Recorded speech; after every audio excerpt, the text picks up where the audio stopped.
Welcome students. आज हम लोग पढ़ने वाले हैं कक्षा 7 हिंदी बसंत का चौथा चैप्टर, जो कि एक कविता है। इसका नाम है कठपुतली और इस सुंदर कविता के रचनाकार हैं भवानी प्रसाद मिश्र।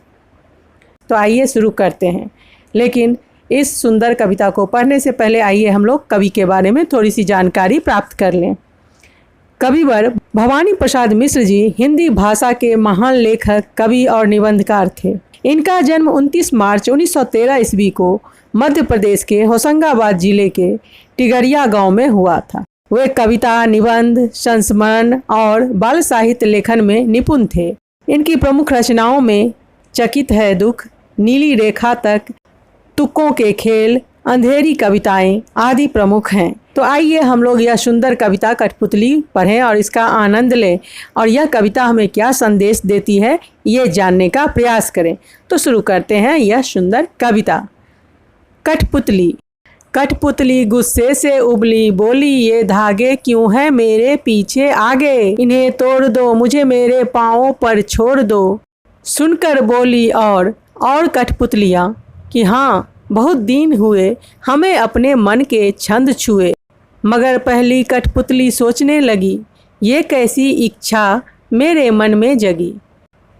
तो जैसा कि आप जानते हैं, इस कविता में कवि एक कठपुतली के मन के भावों को, उसके मन की व्यथा को दर्शा रहे हैं। कठपुतली कहती है गुस्से में कि ये धागे मेरे आगे पीछे क्यों बंधे हैं, इन्हें तोड़ दो, मुझे मेरे पाँवों पर छोड़ दो, अर्थात इन धागों को तोड़ दो और मुझे अपने पैरों पर खड़े होने दो, अर्थात मुझे आत्मनिर्भर होने दो। कठपुतली का जीवन जो होता है वो दूसरों के इशारों पे नाचता है, यानी उसकी डोर जो होती है हमेशा दूसरों के हाथों में होती है, और वह दूसरे के हाथों से नाचते नाचते थक गई है, परेशान हो गई है, और वह अपने मन के व्यथा को प्रकट करते हुए गुस्से से बोलती है कि ये धागे मेरे आगे पीछे क्यों बंधे हैं, इन धागों को तोड़ दो और मुझे आज़ाद कर दो, मुझे स्वतंत्र कर दो, मुझे अपने पाँव पर खड़े होने दो, ताकि मैं भी अपनी ज़िंदगी अपने हिसाब से जी सकूं। सुनकर बोली और कठपुतलियाँ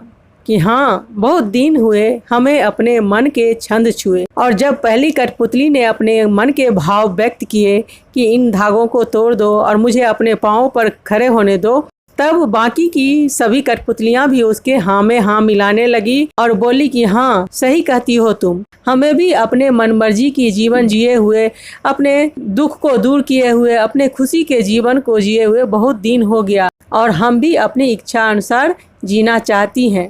पराधीनता, गुलामी उन्हें भी पसंद नहीं है। इसलिए सभी कठपुतलियाँ पहली कठपुतली की बात से सहमत हो जाती हैं। मगर पहली कठपुतली सोचने लगी, ये कैसी इच्छा मेरे मन में जगी। बाकी कठपुतलियों की बात सुनकर पहली कठपुतली को जैसे कुछ ध्यान आया और वह सोचने लगी कि अब तो उन पर सभी कठपुतलियों की जिम्मेदारी है, उन सबकी स्वतंत्रता का भार भी है। इसलिए वह चिंतित हो गई कि क्या वो सभी कठपुतलियों की जिम्मेदारी संभाल पाएंगी अकेले, क्या उसकी यह इच्छा जायज़ है, यानी वह जो सोच रही है कि वो आज़ाद हो जाए, अपने पाँव पे खड़ी हो जाए, उसकी यह इच्छा जायज़ है, क्या वह बाकी सभी कठपुतलियों की जिम्मेदारी को अकेली संभाल पाएगी। और इस प्रकार इस कविता के माध्यम से कवि हमें समझाना चाहते हैं कि पहली कठपुतली के मन में स्वतंत्र होने की भावना प्रबल हो उठती है। वो धागे में बंधे बंधे परेशान हो चुकी है, इसलिए उसने अपनी स्वतंत्रता के लिए आवाज़ उठाई। इस पर अन्य सभी कठपुतलियाँ उसका समर्थन करती हैं और उसके साथ वो भी विद्रोह करने की बात कहती हैं। तब पहली कठपुतली को एहसास होता है कि उसके ऊपर कितनी बड़ी जिम्मेदारी आ गई है। वह सोचने लगती है कि क्या वो इतनी बड़ी जिम्मेदारी निभा पाएगी अकेली। इस बात का क्या भरोसा है कि स्वतंत्र होने के बाद वो खुश रह पाएंगी। इन बातों की वजह से ही पहली कठपुतली अपने फैसले के बारे में दोबारा सोचने पर मजबूर हो गई। और इस प्रकार इस कविता के माध्यम से कवि हमें स्वतंत्रता यानी आज़ादी का अर्थ समझाते हुए यह बताते हैं कि हमारे ज़िंदगी में यानी हमारे जीवन में आज़ादी का बहुत ही महत्वपूर्ण स्थान है, क्योंकि गुलामी की ज़िंदगी से आज़ादी का जीवन लाख गुना बेहतर होता है। तो उम्मीद है यह कविता आपको अच्छी तरह से समझ में आ गई होगी और आपको यह कविता बहुत अच्छी लगी होगी। अगर आपको यह वीडियो अच्छी लगी है और यह कविता समझ में आ गई है तो फिर इस वीडियो को फटाफट लाइक कर दें, अपने दोस्तों के साथ इसे ज़्यादा से ज़्यादा शेयर करें और अगर आप इस चैनल पर नए हैं तो इसे सब्सक्राइब करके बेल आइकन को प्रेस कर दीजिए, ताकि इसी तरह की सुंदर सुंदर और प्रेरणादायक कविताएँ आपको सुनने के लिए मिले। हमारे साथ बने रहने के लिए आपका बहुत बहुत धन्यवाद। Thanks for watching.